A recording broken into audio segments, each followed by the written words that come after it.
pausa comercial, pero por lo pronto pues seguimos con esta información, este asunto de la guerra mediática negra contra López Obrador. De esto sabe mucho porque lo ha documentado como reportero en la revista Proceso, en libros que ha escrito Genaro Villamil, quien actualmente preside el Sistema Público de Radiodifusión del Estado Mexicano, pero es un periodista con tal experiencia que le he pedido a Genaro que nos comente sobre este tema. Genaro, buenas tardes. Hola Julio, buenas tardes, un abrazo. Igualmente, Genaro, pues ¿cómo ves este tema de la confirmación que hace el Tribunal Electoral de las sanciones por esta guerra mediática negra, oscura, sucia contra López Obrador en la pasada elección y los nombres que salen ahí, Alejandro Quintero, de quien tú has escrito en muchas ocasiones, sus relaciones como contratista de publicidad en Televisa, con varios gobiernos? ¿Qué ves en todo esto que estamos hablando, Genaro? Julio, pues en primer lugar lo que veo es que lo que no se hizo en el 2006, en aquella guerra sucia mediática a través de producciones terciarizadas, en donde se encubría el dinero y las donaciones de los privados, y aquella campaña sucia, guerra sucia de Un Peligro para México, se repitió en el 2018 con una estructura mucho más sofisticada y con un personaje tan oscuro, tan polémico como Alejandro Quintero Íñiguez, ex poderosísimo vicepresidente de Ventas y Mercadotecnia de Televisa, y que ahora pues lo que está haciendo el tribunal es abrir un antecedente de lo que no se hizo en el 2006. Y creo que si llegan hasta el fondo del asunto vamos a encontrar pues muchas sorpresas. Es decir, hay una trama que llega directamente a varias empresas del propio Alejandro Quintero y a otras empresas pues que tienen que ver con los que financiaron aquella serie esta del populismo en América Latina, y que también, por cierto, según documentó o señaló el propio jefe de la Unidad de Inteligencia Financiera, Santiago Nieto, hay una especie de línea conductora entre este esquema de el financiamiento a la producción del populismo en América Latina y la famosa Casa Berlín, de la que dio a conocer la diputada Tatiana Cloutier en su libro. Entonces si el tribunal realmente quiere entrar en serio al tema, es limpiar toda esta ingeniería de defraudación al dinero público, pero también a las audiencias, ¿no? ¿Qué otros elementos ves aparte de Alejandro Quintero en esta serie de empresas que han sido señaladas en esta resolución de la Sala Superior del Tribunal Electoral? Pues evidentemente tendría que definir la investigación del tribunal qué tanto estuvo involucrado Televisa o no en este esquema, ¿sí? Porque no, aunque en el momento de la producción de esta serie ya Alejandro Quintero no era el vicepresidente de Ventas y de Mercadotecnia de Grupo Televisa, utilizó a final de cuentas a las mismas empresas de brokers, las mismas empresas que broquearon, como dicen los mercadólogos, esta campaña de promoción de Enrique Peña Nieto hacia la presidencia de la República desde el 2006. O sea, usó a Telepromo, usó a Best Value Media, usó al Grupo Radar, Comunicaciones y Mercadotecnia, usó a Telepersonal, SADCB, en fin, usó a una buena red, o sea, es decir, la misma red que durante años negaron, incluso hasta con desplegados en prensa diciendo que yo era una mentira lo que estaba documentando, pues son los mismos que están en esta trama, ¿no?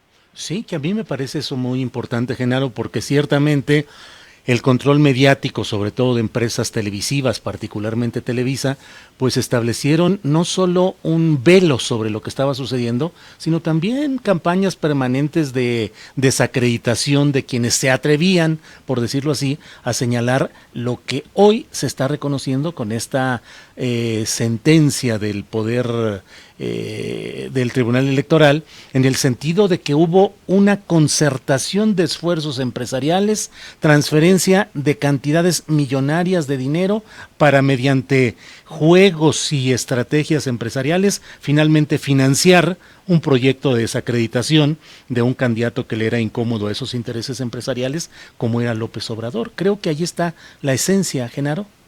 Exactamente, Julio. Y romper esta especie de omertá, yo creo que es muy sano lo que está haciendo el tribunal, como también es muy sano la investigación que se está haciendo en torno a la estafa maestra y al caso de el abogado Juan Collado.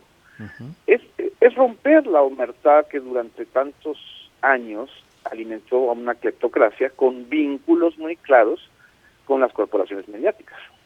Es decir, no puedes tú revelar lo que debe ser un secreto cuando habían millones de pesos del erario, ni siquiera, y millones de pesos privados, financiando este tipo de estrategias, ¿no? No nos podemos olvidar que también ahí hay un hilo conductor que conduce a Buffet de Proyectos de Información y Análisis SADCB, dirigido por Federico Berrueto, por ejemplo, ¿no? En este caso que está mencionando el Tribunal Electoral, ¿no? Federico Berrueto en una empresa, pero él ha dicho que ya esclareció este asunto ante la Unidad de Inteligencia Financiera y que por eso sus propias cuentas empresariales fueron desbloqueadas. Pues este es el tema en donde lo interesante es que los involucrados en este asunto se desmarquen, ¿no? Es decir, digan, incluso condenen pues este tipo de estrategias, ¿no? Donde, insisto, habían una serie de empresas, estoy viendo aquí algunos nombres, pues todas muy operando en la opacidad, ¿no? Operando, digamos, incluso hasta con riesgos de fraude bursátil, ¿no? Claro. Oye, algunas de las reacciones que ya se están dando hablan de que esta resolución pues constituye un ataque a la libertad de expresión, porque ya no se va a poder difundir una obra de opinión, de interpretación, una obra que expresa un punto de vista, como era esta serie del populismo. Aquí hay dos niveles: el encubrir el fraude electoral con el tema de la libertad de expresión, que fue el mismo argumento que se usó en el 2006 para justificar la guerra sucia, es una falacia, porque en primer lugar aquí se trata de una operación de triangulación de dinero, pues para que no se viera el ingreso de dinero irregular dentro de una campaña electoral. Y aquí estamos hablando de campañas electorales donde este tipo de estrategias se constituyen un engaño a la audiencia. Yo, desde mi punto de vista, Julio, si quieren hacer una serie que se llame populismo, que se llame lo que sea, fifis contra chairos, lo que quieras, seamos transparentes. Digamos, esto es financiado por este grupo, por este señor, por estas empresas, ¿no? Y aquí están las cuentas. Es decir, el asunto con esta serie es que se presentó como una especie de proyecto independiente en donde lo que se encubría era en realidad toda una red, ¿no? Como lo mencionó en su momento la propia Unidad de Inteligencia Financiera, ¿no? Sí. Entonces, el tema con la libertad de expresión tiene que ver con la claridad de los recursos que financian este tipo de producciones, ¿no? Claro. Bueno, pues ojalá y esto sea un inicio de un momento en el cual realmente se pueda impedir que el dinero privado, mediante atajos, triangulaciones y simulaciones, trate de condicionar el criterio de los mexicanos a la hora de votar, Genaro. Así es, y ya, si me permites, Julio, sí, este tema también nos abre las compuertas para analizar ya no solamente las estrategias de producción y financiamiento de series televisivas como esta del populismo, sino también estrategias en redes sociales. Es aquí la pregunta, ¿qué hizo Cambridge Analytica en México? ¿Qué hizo esta empresa, que por cierto está en la serie en Netflix ahorita? Sí. Nada es privado, se llama. Exacto, nada es privado. O sea, ahí no solamente hay dinero triangulado, hay violación de la privacidad de los datos personales, hay inducción, hay una alteración del algoritmo en redes sociales, que son los temas ya nuevos, es decir, ya no van a ser ahora los temas antes de la fiscalización de las producciones televisivas. Ahora vamos a tener que fiscalizar hasta estas redes sociales, en donde pues las nuevas campañas, la nueva inducción del voto o de las fake news están ahí. ¿Quién debe fiscalizar esa operación en las redes sociales, Genaro? Yo creo que ahí hay un vacío jurídico que es necesario llenar, porque evidentemente está también el tema de la libertad de expresión, pero hay un tema de violación de datos personales que le corresponde directamente al INAI. ¿Te refieres solamente a los datos personales o al contenido distorsionado de granjas de bots, de troleadores, que están ya distorsionando todo el sentido de las redes sociales? Es que el tema ahí es que todo esto, todas estas distorsiones, toda esta segmentación de las mentiras dirigidas a un público específico, se logra con la violación de datos personales, con la comercialización de grandes data centers, que aquí el asunto es si hay una complicidad o no de la propia empresa o la propia plataforma, ¿no?, de Facebook, ¿no? Y el contenido, a final de cuentas, pues ese pues está al debate siempre, ¿no? Pero yo creo que ahí el nudo gordiano es el tema de la violación de los datos. Bien.